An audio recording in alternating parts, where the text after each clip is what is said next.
Cela se préparait depuis des années.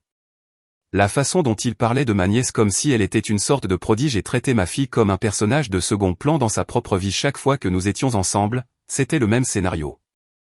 Regarde comme Ava lit bien. As-tu entendu qu'Ava a gagné le prix de mathématiques? Le professeur d'Ava dit qu'elle est surdouée. Ma fille Lily était assise juste là, à colorier, à manger tranquillement, essayant parfois de se joindre à la conversation. Et quelqu'un disait toujours quelque chose comme « Eh bien, Lily est mignonne aussi », comme si elle était un chien pour lequel il se montrait poli.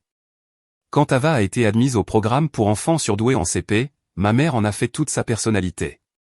Elle a imprimé l'email de l'école et l'a fait circuler comme s'il s'agissait d'une lettre d'acceptation à l'université. Ils ont encadré les dessins d'Ava. Ils ont filmé Ava récitant des poèmes et nous ont obligés à tout regarder pendant Noël. Et Lily, qui avait aussi un bon bulletin scolaire, qui avait aussi eu un poème choisi par son professeur pour le tableau d'affichage n'avait même pas droit à une mention. Je leur demandais, avez-vous vu le dessin de Lily? Avez-vous entendu qu'elle a lu son premier roman toute seule? Il hochait la tête, souriait, puis retournait directement à Ava. À chaque fois. Une fois, Lily m'a demandé calmement dans la voiture si quelque chose ne allait pas chez elle. J'ai dit, non, bien sûr que non. Elle a dit, alors pourquoi n'aime-il qu'Ava? C'est le genre de choses qui restent gravées en vous. J'entends encore sa voix poser cette question. Je pense que c'est à ce moment-là que j'ai commencé à tout voir différemment.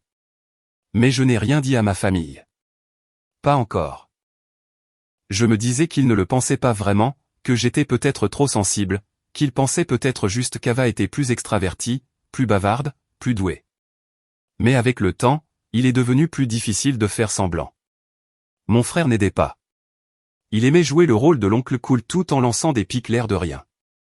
Il appelait Lily la silencieuse de manière moqueuse. Il a plaisanté une fois en disant qu'elle allait probablement devenir une poétesse vivant avec des chats. À la fête de l'Action de grâce, il s'est penché et a dit, peut-être que Lily grandira pour travailler pour Ava un jour. Ma mère a ri en disant qu'il était juste un peu fou. Et j'ai continué à encaisser. Année après année. Garde le sourire, Monica. Sois la pacificatrice. Sois celle qui maintient la famille unie. Mais tout a changé le week-end dernier.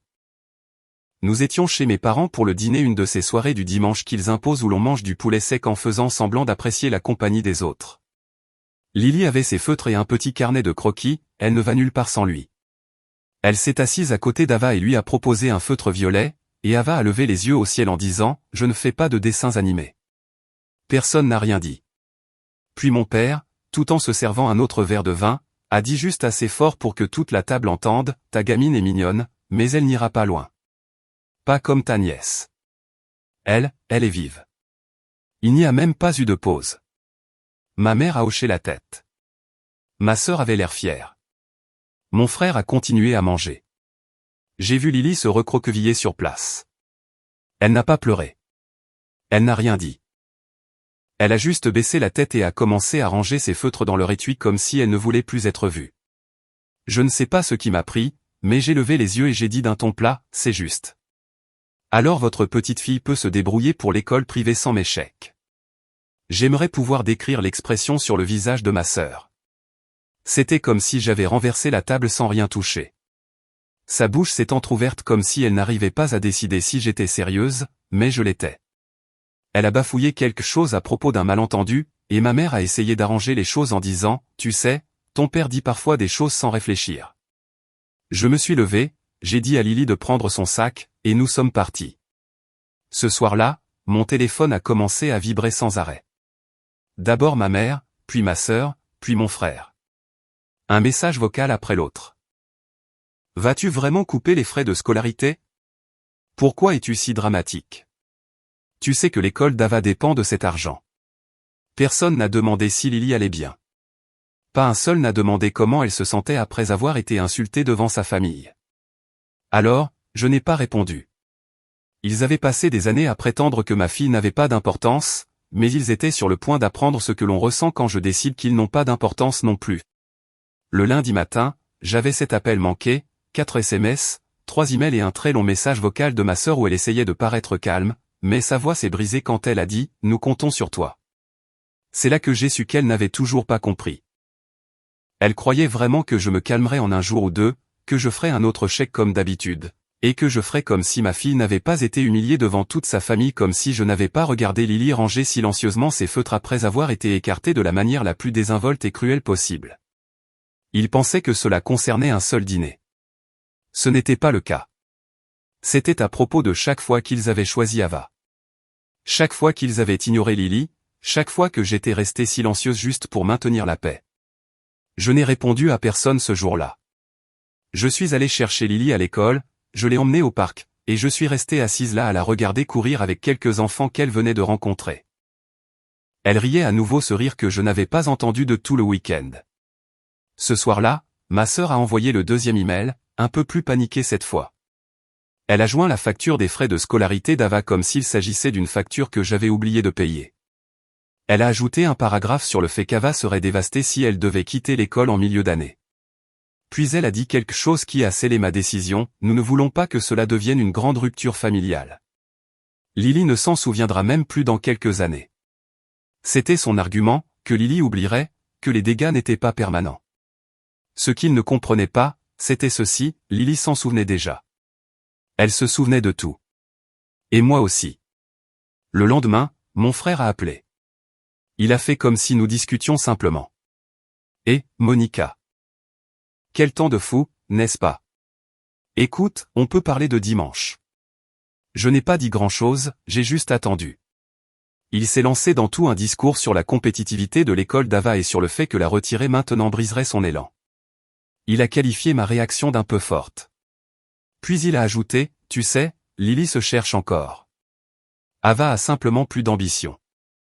Je n'ai même pas dit au revoir, j'ai juste raccroché au milieu de sa phrase. Mercredi matin, ma mère est passée à mon bureau sans prévenir. Elle m'a apporté un café et s'est assise en face de mon bureau comme si nous étions deux amis réglant un petit désaccord. Elle a dit: les familles disent des choses qu'elles ne pensent pas, et que je savais que mon père pouvait être brusque, et que l'année scolaire d'Ava venait de commencer. Puis elle a dit quelque chose qui m'a fait rire aux éclats: nous ne traitons pas Lily différemment. C'est juste que tu es plus sensible à son sujet. Je lui ai posé une seule question: as-tu remarqué que Lily n'a pas décroché un mot pendant le reste du dîner? Elle n'a pas répondu. Je lui ai dit que les paiements étaient terminés. Plus de frais de scolarité. Plus de fonds d'urgence pour elle et papa non plus.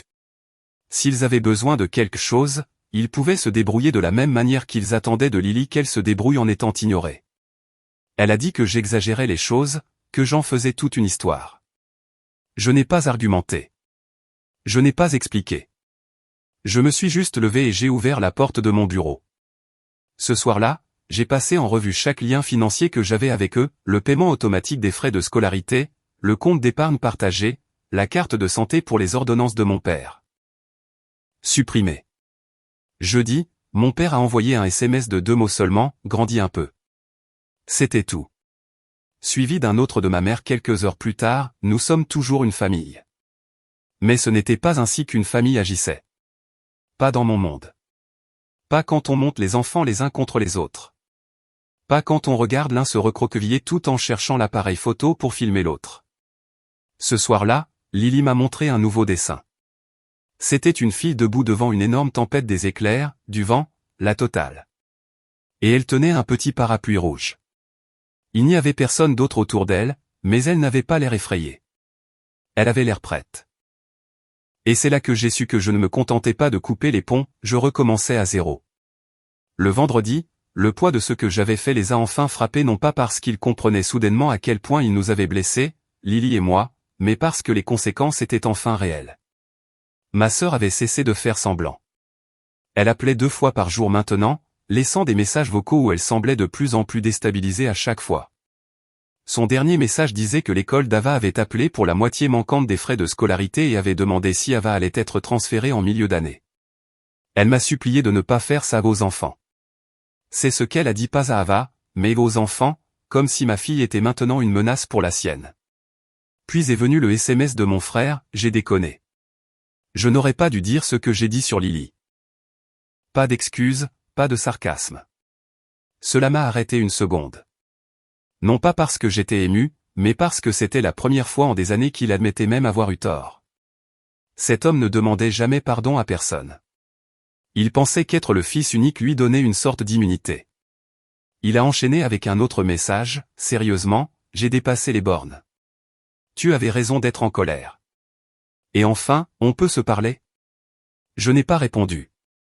Non pas parce que je voulais être cruel, mais parce que je n'y croyais pas. Ces excuses arrivaient avec des jours de retard. Elles ne sont venues qu'une fois l'argent arrêté, une fois la panique installée. Quand le cœur de ma fille se fermait lentement aux personnes avec qui elle aurait dû se sentir en sécurité, ils étaient trop occupés à rire de la cruauté des uns et des autres. Alors non, je n'étais pas prête à parler. Samedi matin, il s'est présenté sans prévenir, tenant deux cafés comme si nous étions toujours proches, comme si nous étions encore ce genre de frères et sœurs qui pouvaient s'asseoir sur le perron et vider leur sac sur la vie. Il a à peine prononcé 2 mots avant que je ne l'interrompe. J'ai dit, tu étais là pendant qu'elle se faisait humilier et tu n'as rien dit. Tu as plaisanté sur son avenir. Tu as ri. Maintenant, tu veux parler parce que l'école d'Ava a appelé. Il a dit qu'il n'avait pas réalisé que c'était allé aussi loin, que le commentaire de papa n'était pas censé être cruel, qu'il ne pensait pas que Lily l'avait réellement remarqué. Ce mot encore, ne pensait pas. Ils n'ont jamais pensé. Ils ont supposé que Lily n'avait pas remarqué parce qu'elle n'avait pas pleuré, parce qu'elle n'avait pas crié, parce qu'elle ne leur avait pas dit de se taire. Mais ce n'est pas ainsi que Lily fonctionne. Elle devient silencieuse. Elle se replie sur elle-même. Elle porte cela comme un caillou dans sa poche. Il a dit qu'Ava ne pensait pas non plus agir de manière supérieure, et que peut-être ils auraient dû prêter plus d'attention. Je lui ai dit que la seule raison pour laquelle ils s'intéressaient soudainement aux sentiments de Lily était que leur fondation se fissurait. Nous ne leur manquions pas, c'était le filet de sécurité qui leur manquait. Puis il a dit quelque chose qui m'a glacé. Il a dit, je ne veux pas que ma fille grandisse en pensant qu'il est acceptable de traiter les gens comme ça. Il lui a fallu des années pour le dire, mais ce n'était toujours pas suffisant. Il a sorti son téléphone et m'a montré une photo. C'était le dessin de cheval de Lily lors du dîner, celui qu'elle avait plié après le commentaire de papa. Il l'avait trouvé sous la table après notre départ. Il a dit, j'ai vu Ava dessiner. Ceci est mieux. J'ai fixé la photo pendant un moment, non pas parce que le compliment m'importait, mais parce qu'il ressemblait enfin à quelqu'un qui comprenait qu'il avait déçu une personne innocente. Je ne l'ai toujours pas laissé entrer. Cet après-midi-là, j'ai emmené Lily à la librairie. Elle a choisi un carnet de croquis, un avec une couverture rigide. Elle a dit qu'elle voulait commencer une vraie collection. Je lui ai acheté des crayons de couleur, le genre coûteux, pas ceux qui se cassent en deux après une seule utilisation. Elle n'a pas beaucoup parlé du dîner ou de la famille, mais j'ai remarqué qu'elle se tenait plus droite ce jour-là, qu'elle marchait avec un peu plus d'assurance. Elle ne savait pas ce qui se passait en coulisses. Elle ne savait pas que l'école d'Ava avait envoyé un deuxième avis, que mes parents avaient essayé de transférer de l'argent de notre ancien compte partagé et l'avaient trouvé bloqué, ou que ma sœur contactait maintenant la famille élargie pour essayer de médier la situation comme s'il s'agissait d'un malentendu et non d'une décennie de ressentiment enfoui qui remontait enfin à la surface. Ils luttaient pour maintenir les choses en place, et aucun d'entre eux ne pouvait plus m'appeler à l'aide. Le basculement de pouvoir avait eu lieu. Mon frère l'avait vu en premier. Les autres le verraient bientôt. Et ils allaient apprendre que lorsqu'on ignore un enfant assez longtemps, ce n'est pas toujours l'enfant qui finit par se briser. Parfois, ce sont ceux qui pensaient qu'ils ne perdraient jamais le contrôle. La semaine suivante, il était clair que l'ancien équilibre des pouvoirs dans la famille avait disparu.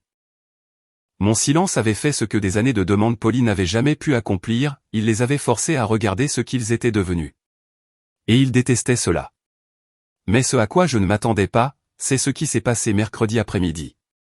Lily et moi revenions de la bibliothèque. Elle feuilletait un livre sur les animaux, bavardant sur le fait qu'elle voulait dessiner un tigre ensuite, quand nous sommes entrés dans notre allée et avons vu la voiture de mon père déjà là. Il n'avait pas appelé. Aucun avertissement. Il était juste assis sur notre perron avec un dossier beige sur les genoux comme s'il avait quelque chose d'important à remettre. J'ai dit à Lily de rentrer et de commencer son dessin. Elle n'a posé aucune question, a juste hoché la tête et est entrée. Je me suis approché, les bras croisés, m'attendant à un sermon ou à une tentative de me faire culpabiliser. Ce que j'ai reçu à la place était quelque chose que je n'avais pas entendu depuis des années. Il a dit, « Je pense que nous nous sommes trompés. » Je suis resté là, peu sûr d'avoir bien entendu. Il a ouvert le dossier. À l'intérieur se trouvait une lettre écrite de sa main, adressée à Lily. Il disait qu'il avait réfléchi aux dernières années et à la fréquence avec laquelle ils avaient loué Ava sans s'arrêter pour voir sur qui il marchait. Il disait que Lily lui rappelait ce que j'étais à son âge, calme, observatrice, toujours à l'écoute même quand les gens pensaient qu'elle ne l'était pas. Je n'ai rien dit. Je n'étais pas prête à m'adoucir, pas encore. Puis il a sorti une deuxième feuille de papier. C'était un chèque, un gros montant. Il a dit qu'il retirait de l'argent de l'un de ses comptes pour ouvrir quelque chose pour Lily, son propre fonds d'études. Aucun autre nom n'y figurait, seulement le sien. Il a dit, tu ne nous dois plus rien, ni frais de scolarité, ni médicaments, ni vacances, ni même de visite. Il s'est levé, a posé le dossier sur le banc et a ajouté, mais nous lui devons tout. Puis il est parti sans attendre de réponse. Je me suis assise, j'ai ouvert la lettre et j'ai lu chaque mot. Ce n'était pas parfait. Il y avait encore des traces de fierté et d'ego, mais il l'avait écrite de sa propre main, pas dactylographiée, pas dictée par ma mère, juste lui. Et pour la première fois, il n'a pas essayé de ramener cela à la façon dont il avait été élevé ou à la façon dont les choses étaient différentes à l'époque. Il a simplement assumé. Ce soir-là, Lily m'a montré son dessin. Ce n'était pas un tigre. C'était une fille assise à une table, dessinant dans une pièce pleine de bruit. Autour d'elle se trouvaient des gens, certains parlaient, certains riaient, certains l'ignoraient. Mais sa tête était baissée, concentrée. Et derrière elle, à l'arrière-plan, une personne s'était enfin retournée pour regarder. Je ne lui ai pas demandé qui c'était. Je n'avais pas besoin de le faire. Mais l'imprévisible est arrivé. Le lendemain, ma mère s'est présentée elle aussi et pas seule. Ava pleurait. J'ai ouvert la porte et avant que je puisse dire quoi que ce soit, Ava a lâché d'un trait, je ne savais pas que je lui faisais du mal. Je pensais que tout le monde m'aimait plus parce que j'étais meilleure. Elle sanglotait. Ma mère semblait avoir vieilli de 10 ans en une nuit. Je les ai laissés entrer, surtout parce que Lily était déjà derrière moi, regardant discrètement. Ava est allée droit vers elle et lui a tendu quelque chose. C'était un dessin, une copie du croquis de cheval de Lily, celui de ce soir-là. Ava avait essayé de le redessiner, mais dans le coin, elle avait écrit en lettres maladroites, « Je veux dessiner comme toi ». Lily a juste hoché la tête, silencieuse. Pas de sourire, pas de câlin, juste un petit signe de tête, mais elle n'est pas partie. Ce soir-là, je n'ai pas pleuré. Je pensais que je le ferais. Je pensais que ce moment me briserait, mais à la place, j'ai ressenti autre chose, du contrôle. Après des années à les laisser diriger, à les laisser façonner la dynamique familiale, je l'avais reprise. Pas par méchanceté, mais par nécessité. Et maintenant, c'était eux qui essayaient de suivre le rythme. Mais je n'avais pas fini, car j'allais ensuite rappeler à mes parents exactement qui finançait la sécurité de leur retraite depuis 5 ans. Et la carte qu'ils utilisaient pour vivre un peu plus confortablement, j'avais aussi des projets pour cela. Lundi matin, ils ont pris le mur de plein fouet. Je savais exactement à quelle heure la carte serait refusée. Je suivais les alertes automatiques depuis des mois. Ma mère allait toujours au même magasin, à la même heure chaque semaine, 8h45. Elle prenait son pain trop cher, de l'huile d'olive importée dont elle n'avait pas besoin, quelques magazines, puis passait à la pharmacie pour les ordonnances de papa. Au moment où la transaction a échoué, j'ai reçu la notification. À 9h02, les appels ont commencé. Je les ai tous ignorés. Puis est venu le SMS de mon père à 9h16 précise, « Est-ce qu'il est arrivé quelque chose à la carte ?» Je n'ai pas répondu. J'ai attendu parce que je voulais qu'il reste dans la confusion pendant un moment. Pas par cruauté, mais parce que pour la première fois depuis des années, il devait faire face à quelque chose qu'il ne pouvait pas contrôler avec un appel téléphonique ou un chantage affectif. À 11h40, ma mère a envoyé un email. Objet, urgent. Réponds s'il te plaît. Elle a écrit, j'ai essayé d'utiliser le compte joint ce matin et quelque chose ne fonctionne pas. Les médicaments de ton père sont sur le comptoir et je n'ai pas pu payer. Peux-tu regarder cela, s'il te plaît? Pas d'excuses. Aucune mention de dimanche. Aucune mention de Lily. J'ai répondu après le déjeuner, le compte a été fermé. Je ne couvrirai plus vos dépenses. Vous devrez prendre de nouvelles dispositions à l'avenir. 2 minutes plus tard, mon téléphone a recommencé à sonner. Je l'ai laissé vibrer jusqu'à ce qu'il s'arrête. Puis ma sœur est intervenue, message groupé, bien sûr. Elle adore le mélodrame quand il y a un public. Cela est allé beaucoup trop loin. Tu as fait passer ton message. Papa et maman sont complètement pris au dépourvu. Pouvons-nous simplement nous asseoir et parler comme des adultes? J'ai fixé son message pendant une minute entière avant de répondre, avec plaisir, mais pas à propos de toi ou d'eux. Il s'agit de Lily. S'il n'y a pas de place pour elle à table, alors il n'y a pas de table. Personne n'a répondu après cela. Mais c'est alors qu'est arrivée la partie que je n'attendais pas. Ce soir-là, juste après le coucher du soleil, mon père s'est présenté chez moi, seul. Il avait l'air différent, pas en colère, pas arrogant, juste fatigué, usé d'une manière que je n'avais jamais vue auparavant. Il est resté sur le porche un long moment, comme s'il ne savait même pas quoi dire. Quand j'ai ouvert la porte, il n'a pas demandé à entrer. Il a juste tendu une enveloppe rouge et a dit, pour Lily. Je l'ai prise. À l'intérieur se trouvait une lettre manuscritée, derrière elle, un document imprimé de la banque. Il avait ouvert un fonds d'études au nom de Lily, de lui-même. Un montant décent, aussi assez pour couvrir plusieurs années d'école privée si nous choisissions cette voie. Je l'ai regardé.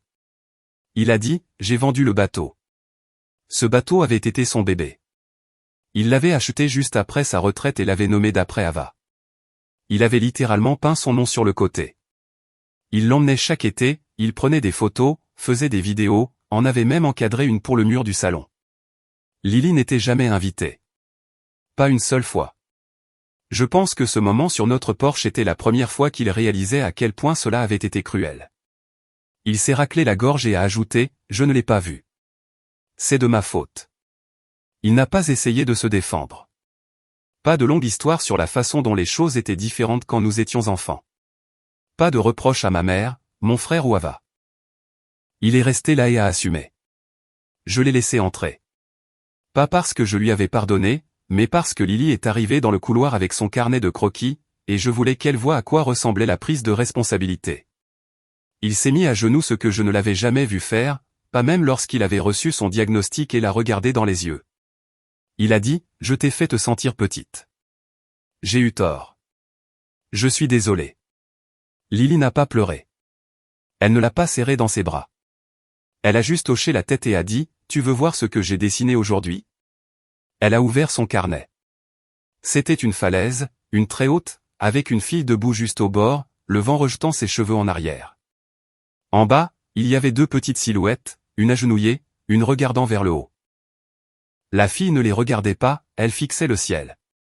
Il a regardé le dessin pendant un long moment, puis a demandé doucement, c'est moi. Lily a haussé les épaules. Peut-être. Ce soir-là, il est parti discrètement.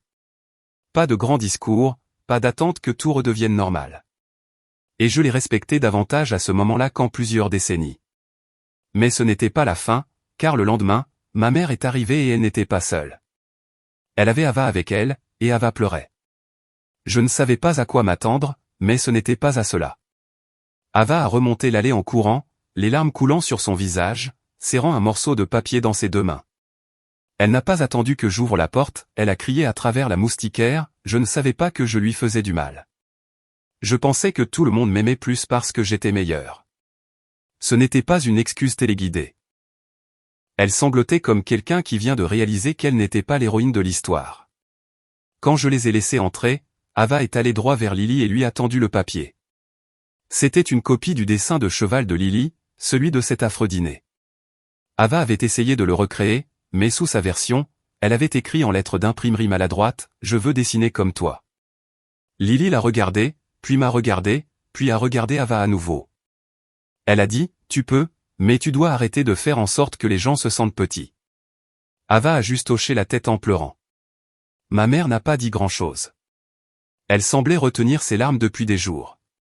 Elle s'est assise sur le bord du canapé et a simplement dit, « Nous nous sommes trompés sur toute la ligne. » Et pour une fois, elle ne parlait pas d'Ava.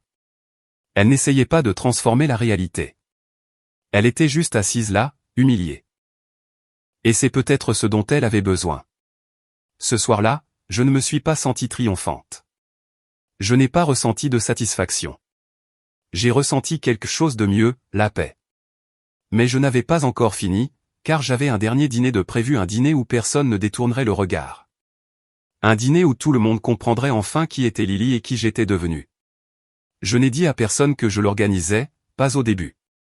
J'ai attendu une semaine entière après les excuses d'Ava, après l'enveloppe de mon père et l'effondrement silencieux de ma mère sur le canapé. J'ai attendu qu'ils recommencent tous à envoyer des SMS régulièrement, avec une politesse prudente comme s'ils marchaient sur la pointe des pieds autour d'un géant endormi. Puis j'ai envoyé l'invitation. Pas de SMS groupés, pas de mais. J'ai fait imprimer de vraies cartes papier blanc simple, encre noire et je les ai postées. Une pour mes parents, une pour ma sœur, une pour mon frère. J'en ai même envoyé une à Ava. L'invitation était pour un dîner dominical chez moi. Pas de code vestimentaire, pas d'explication, juste l'heure, l'adresse et une ligne en bas, Lily a quelque chose à partager. Je n'ai pas demandé à Lily si elle voulait faire quelque chose de spécial, je l'ai laissé décider. C'est elle qui est venue me voir 2 jours avant en disant « Est-ce que je peux montrer mon art ?» Comme une vraie exposition. Je lui ai demandé ce qu'elle avait en tête. Elle a dit « Je veux l'accrocher dans la salle à manger. » Tout. Même celui du soir où ils ont dit que je n'irais pas loin. J'ai dit « Oui. » Dimanche est arrivé vite. J'ai cuisiné, mais rien de sophistiqué, juste des pâtes et du pain à l'ail. Simple. Je ne recevais pas pour les impressionner. Je recevais pour qu'ils puissent enfin voir ce qu'ils avaient ignoré pendant si longtemps. À 17h pile, la sonnette a retenti. D'abord, ma mère et mon père, tous deux semblaient nerveux, comme des invités entrant dans une salle d'audience. Puis ma sœur et Ava. Ma sœur serrait une bouteille de vin comme s'il s'agissait d'une offrande de paix. Ava regardait ses chaussures. Mon frère est arrivé le dernier, seul. Pour une fois, il n'a pas parlé le premier. Je les ai conduits dans la salle à manger. Les murs étaient couverts des dessins de Lily, des dizaines. Des chevaux, des tigres, des arbres, des falaises, des paysages urbains. L'un d'une fille flottant au-dessus d'une tempête. Un autre de 2 silhouettes essayant d'escalader une montagne tandis qu'une autre atteignait le sommet seule. Sur le mur central, j'avais encadré le dessin original du cheval, celui qu'elle avait rangé ce soir-là. En dessous se trouvait une seule ligne de l'écriture de Lily, « Vous ne me voyez pas, mais j'étais toujours là. » Ils se sont tus. Lily se tenait sur le pas de la porte, tenant son carnet de croquis. J'ai demandé si elle voulait dire quelque chose. Elle a hoché la tête une fois. Elle a dit, « Ceux-ci sont à moi. Je l'ai fait depuis que j'ai 5 ans. Je ne dessine pas pour me montrer. Je dessine parce que c'est à moi. C'est ma façon de parler. » Elle a marqué une pause, puis a regardé Ava. Quand les gens vous ignorent, cela vous donne l'impression de ne pas être à votre place dans votre propre famille. Je n'ai pas aimé ce que j'ai ressenti. J'espère que personne d'autre ici ne le fera plus jamais. Silence. Puis Ava a fait un pas en avant. Elle a regardé un dessin, celui avec la fille qui flotte, et a chuchoté, « Celui-là est mon préféré. » Lily n'a pas souri. Elle lui a juste tendu une page blanche de son carnet et a dit, « Dessine quelque chose la prochaine fois. Puis accroche-le à côté du mien. » C'est alors que mon père a pris la parole. Il s'est raclé la gorge et a dit, « Lily, je veux dire quelque chose aussi. » Il ne s'est pas mis à genoux cette fois, il s'est juste tenu devant elle, les mains derrière le dos. Nous avons fait une erreur, nous tous. Nous avons fait trop de bruit autour d'un enfant et avons été trop silencieux pour l'autre. Ce n'était pas de l'amour.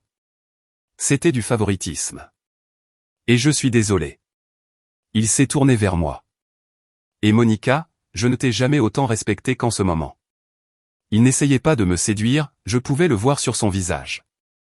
Il ne jouait pas la comédie. Puis, à tout le monde autour de la table, j'ai dit, si vous voulez faire partie de la vie de Lily à partir de maintenant, ce sera selon ces termes. Elle ne doit à personne des performances ou la preuve qu'elle est assez bien. Elle l'est déjà. Je ne tolérerai rien de moins qu'un respect total à l'avenir. Ma sœur pleurait maintenant. Ma mère a juste hoché la tête lentement. Ava a sorti un crayon qu'elle avait apporté et a commencé à dessiner sur la page que Lily lui avait donnée. Et pour la première fois depuis des années, nous étions assis à cette table, nous tous. Et il n'y avait pas de tension. Il n'y avait pas de ressentiment. Il y avait autre chose, de la reconnaissance. Pas seulement de Lily, mais de moi, de la limite que j'avais tracée et maintenue quand personne ne pensait que je le ferais.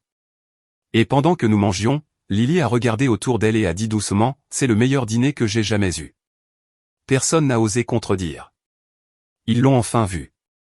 Et j'avais enfin fini de me battre pour être entendu. Nous étions déjà en train de gagner.